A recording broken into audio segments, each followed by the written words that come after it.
สบายดีกับทักทายสบายดีพ่อแม่พี่น้องเมื่อสุขุสุคนเนาะบ่ได้ลงคลิปแต่ดนๆพี่น้องบ่ต้องก็ได้คือว่าเข้าประจำการพี่น้องเนาะคือช่วงสงกรานต์ก็เข้าประจำการพอดี6มื้อพี่น้อง6มื้อแล้วก็หากออกมื้อวานนี้พี่น้องเนาะ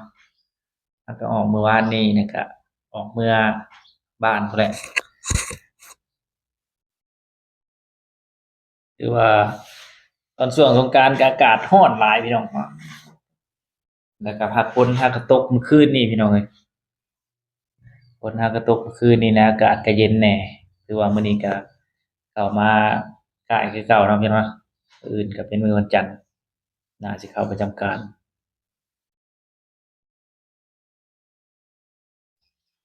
หลายคนก็น่าสิถามว่าเป็นหยังบ่ต้อมคือบ่เห็นลงคลิปซึ่งว่าบ่ต้อมก็ไปลงคลิป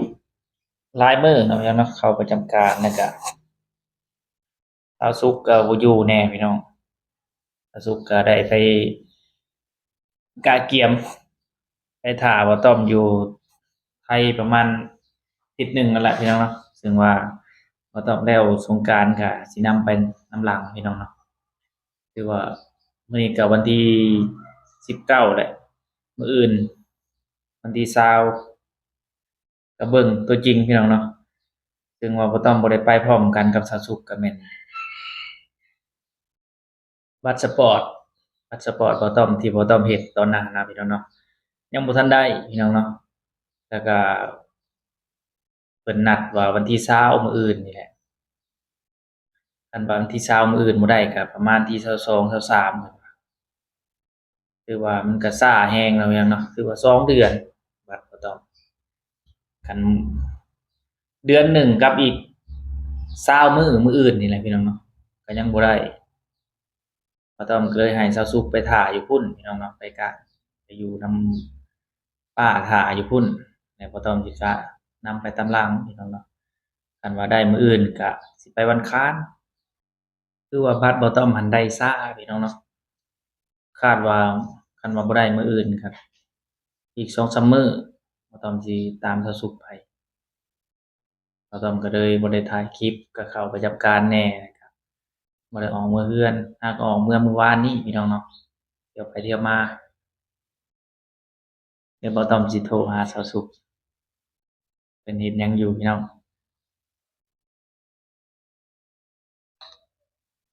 โทรหาเซาสุกอ้าวมีหยังไฟดับอีกแล้วบ่นี่อาไฟตกบ่พี่น้องหรือว่าไฟดับน่ะบัดข้อยบัดมามันโทรหาเซาสุก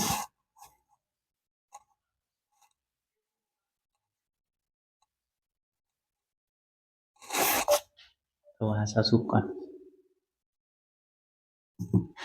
เฮ็ดหยัง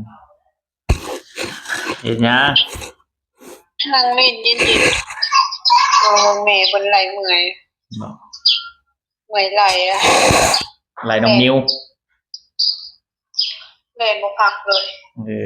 อม่วนเต๊ดแม่ไหล่ไปยังม่วนเต๊ดไม่ใช่อยู่ค่ายนี่แหละ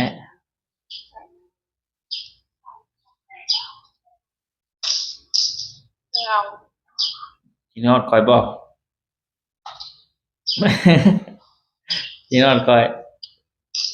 ไปโดนแล้วกินฮอดข้อยน่ะจักมื้อแหละเออ10มื้อแหละ10มื้อ10มื้อแล้ว11มื้อแหละไปติดตามไปนำหลัง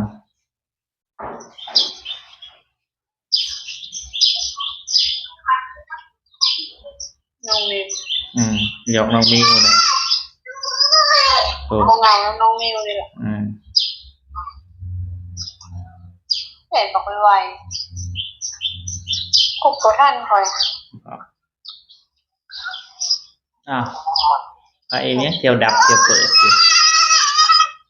เป็นไฟตกอ้าว ฝนตกธรรมดาก็ไฟดับปิดมื้อ อืม หาก็มาไฟมาบางเที่ยงนั่นน่ะวะ ไปลายมือพี่นอดเจ้าแหละไปลายมือพี่นอดครับ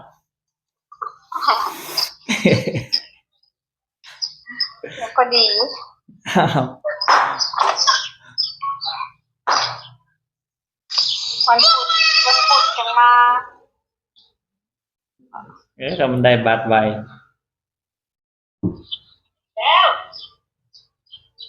ได้วันพุธก็ฮัด อืม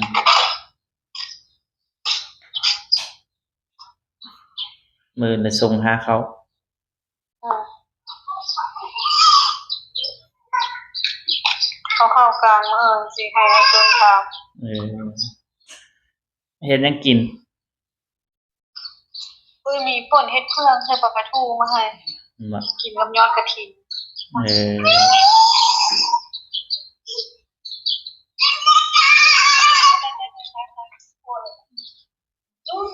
อืม มันมาจากค่ำจ้ะ บ่เอาน้ำน้องนิ้วเลย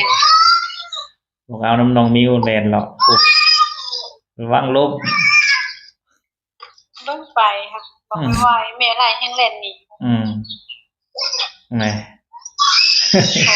ให้อีกให้โอมา ลงอยากลง มาคุบซอยนางแน่เนี่ยบ่ไหวแล้วนี่โอ้โห คือแล่นหันแท้ เล่นหันแท้ๆปี4 เดือนกะ อืม แต่ว่าใหญ่กว่านี้จะสิไวส่ำใด แม่น เดี๋ยวนี้ยังไหลบ่ทันนั่นเดินไปแล้ว อืม โอ้โอ้โอ้โอ้โอ้โอ้ยนี่ ก็บ่เหงาน้ำน้องนิ้วเนาะ อืม อืม บ่มีเวลาเหงาโอ้ยสาธุบาด ถูกไปอีกแล้ว สาธุ อ่า โมตัสสะนะโมตัสสะเห็นพระ อื เห็น ม พระแล้วก็สาธุเลย อืม ได้ยินเสียงเทศก็สาธุเลย อืมอืม แล้วเดินมันเล่นลงไปเลย อืม เอากล้าอีกละสาธุสาธุกราบแม่บาดนี้สิกราบแม่สาธุสาธุมา อืม เล่นบ่ได้อยู่บ่ได้ถ้าหยุดในหลายมันก็บ่อยากอยู่ได้ยินแต่เสียงไขประตูมันก็แล่นโลดแหละ อืม แล่นออกมานอนเลย อืม เด้ไปหาไก่กับบัดนี้ อืม เบิดมื้อไล่ไก่ เจ้าได้ซะ โอ้ยคอยพอแห้งแล้วให้เจ้าได้ไล่คุกคอย เออ ไล่บ่ไหวเนาะคอยบ่ไหว อืม โอ้มันพลังหลาย ผู้ชายพลังหลายยอม แค่นั้นบ่ เผื่อมันสิเบิดพลังจนข้ามปุ๊บ อืม น้องมิว นอนมื้อละเทื่อ อืม เทื่อละชั่วโมง นอนหน่อยก็โดแต่พลังหลายคำมืดซุ่มจังหน่อยพุ่นมันยาน อืม ยานแล้วมันก็บ่เล่น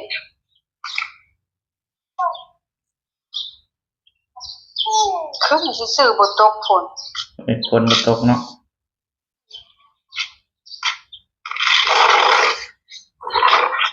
หน้าเขาก็ซุ่มก็กินเบียร์ เนาะ